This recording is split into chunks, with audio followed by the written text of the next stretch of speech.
ஆண்டவராகிய இயேசு கிறிஸ்துவின் விலையேறப்பட்ட நாமத்தினாலே ஆண்டவர்கள் கொடுத்ததான ஏஜே பவர் மினிஸ்ட்ரி ஊழியத்தின் சார்பிலும் ஊழிய குடும்பங்களின் சார்பிலும் அன்பின் நல்வாழ்த்துக்களை தெரிவித்துக் கொள்கிறேன். எனக்கு அருமையானவர்கள், எப்படி இருக்கின்றீர்கள்? இந்த புதிய நாளிலே தேவ சமூகத்தில் அமர்ந்து ஜெபித்தீர்களா? நேற்று இருந்தவர்கள் கூட ஒருவேளை இன்று இல்லாமல் இருக்கலாம்.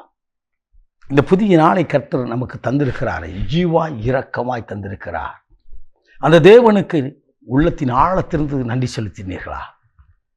ஜெபியுங்கள், கர்த்தர் அளவில்லாமல் உங்களை ஆசீர்வதிப்பாராக. ஹல்லேலூயா. போகட்டும் எனக்கு அருமையானவர்களே, இன்றைக்கு கர்த்தருடைய ஆவியானவர் நமக்கு கொடுத்திருக்க வார்த்தையை நாம் தியானிக்க போகிறோம். நினைக்க வேண்டாம். ஏசியா தீர்க்கதரிசி புத்தகம் 43 அதிகாரம் 18வது இறைவார்த்தை, முன்பு நடந்துவிட்டை நினைக்க வேண்டாம், பூர்வமானதை சிந்திக்க வேண்டாம். எனக்கோ ஒரு காரியம் நடந்திருக்கும், அதே நினச்சிக்கிட்டு இருக்கு. புதிய காரியத்துக்குள்ள கர்த்தர் நம்மளை கொண்டு செல்ல முடியாதபடி நாமே நமக்கு தடை வைக்கிறோம். எதையோ பின்னால் நடந்த காரியம், முன்னால் நடந்த காரியம், நம்ம வாழ்க்கையில் நடந்த காரியம் இப்படி ஆயிடுச்சு, அப்படி ஆயிடுச்சு, இப்படி ஆயிடுச்சு, இதை குறித்தே நினைக்க வேண்டாம். ஆம் எனக்கு அருமையானவர்களே, இஸ்ராயேல் ஜனங்களை தெய்வம் நடத்தினார் மோசையை கொண்டு. திரள் ஜனங்கள், வேத பண்டிதர்கள் சொல்கிறார் 20 லட்சத்துக்கும் அதிகமான ஜனங்கள், புருஷர்கள் மாத்திரம் 6 லட்சம் பேர் என்று வேதம் சொல்கிறது.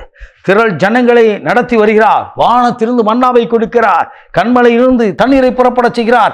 எல்லாவற்றையும் கொடுத்து திருப்தியாக்கி மேக ஸ்தம்பத்தினால் அக்கினி ஸ்தம்பத்தினால் நடத்தி வருகிற ஜனங்களோ எகிப்தில் இருக்கிற கொம்படிக்காவை பற்றி பேசுகிறாங்க. நாங்கள் எகிப்திருந்தால் உன்னை புதிய காரியத்துக்குள்ளாய், புதிய ஆசீர்வாதத்துக்குள்ளாய் நடத்தி வருகிற தேவன் அவர் கூடவே நடந்து வருகிறவர். ஹல்லேலூயா.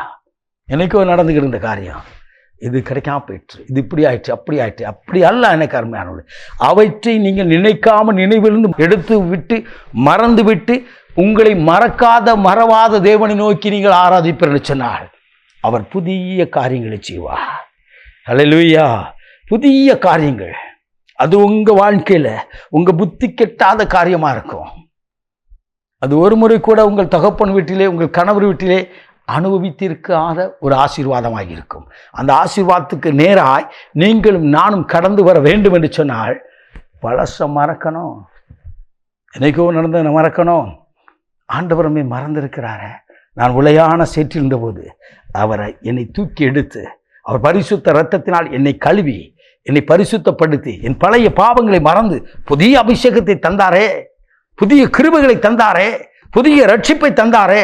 அந்த தேவனை நான் நினைத்து ஆராதிக்கின்றேனா? இதுதான் நம்ம பிரச்சனை.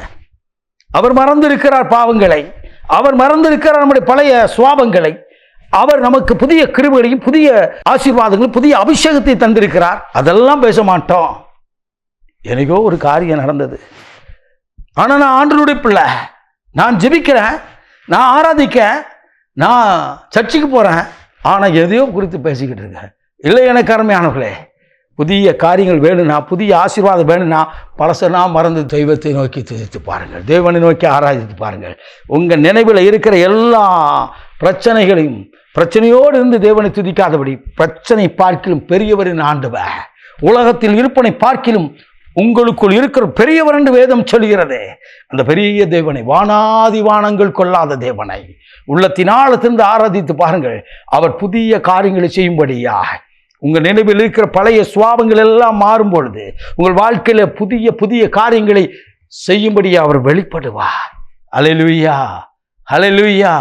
இந்த ஜனத்தை எனக்கென ஏற்படுத்தினேன், இவர்கள் துதியை சொல்லி வருவார் சொல்லி உங்களையும் என்னையும் அழைத்தவர், அபிஷேகித்தவர், தெரிந்து கொண்டவர், தனக்கென்று சொல்லி தன் சொந்த இரத்தத்தை சிந்தி மீட்ட தேவன் அல்லவா? அவர் சொல்கிறார், உன் சிந்தையில் இருக்கிற, உன் குடும்பத்தில் இருக்கிற அந்த பழைய நினைவெல்லாம் தூக்கி வெளியே போட, புதிய காரியங்களை செய்யும்படியா.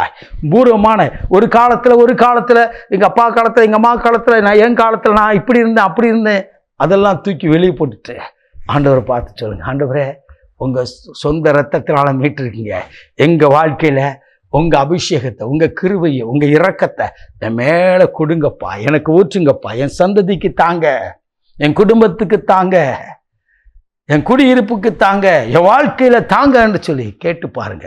நிச்சயமா அவர் ஆசீர்வதிப்பார். ஆபிரகாமை பார்த்து ஆசீர்வதித்தவர் உங்களையும் என்னையும் ஆசீர்வதிக்க அவர் வல்லமை உள்ளவராயிருக்கிறார். ஹல்லேலூயா. அந்த ஆசீர்வாதத்தை இன்றைக்கு நீங்கள் பெற்றுக்கொள்வீர்களா?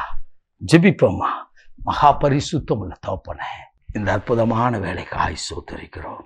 தகப்பனே, உம்முடைய வார்த்தையை கேட்டுக்கொண்டிருந்த உம்முடைய ஜனங்கள் மேல் பூர்வமான காரியங்களை சிந்திக்காதபடி சிந்தனையிலே உம்முடைய அபிஷேகம், சிரசிலே உம்முடைய பரிசுத்த ஆவியின் அபிஷேகம் தகப்பனே ஊற்றப்படுவதாக இந்த அபிஷேகத்தோடு ஜெபித்து புதிய காரியங்களை பெற்றுக்கொள்வார்களாக. அப்படியே செய்வதற்காக நன்றி.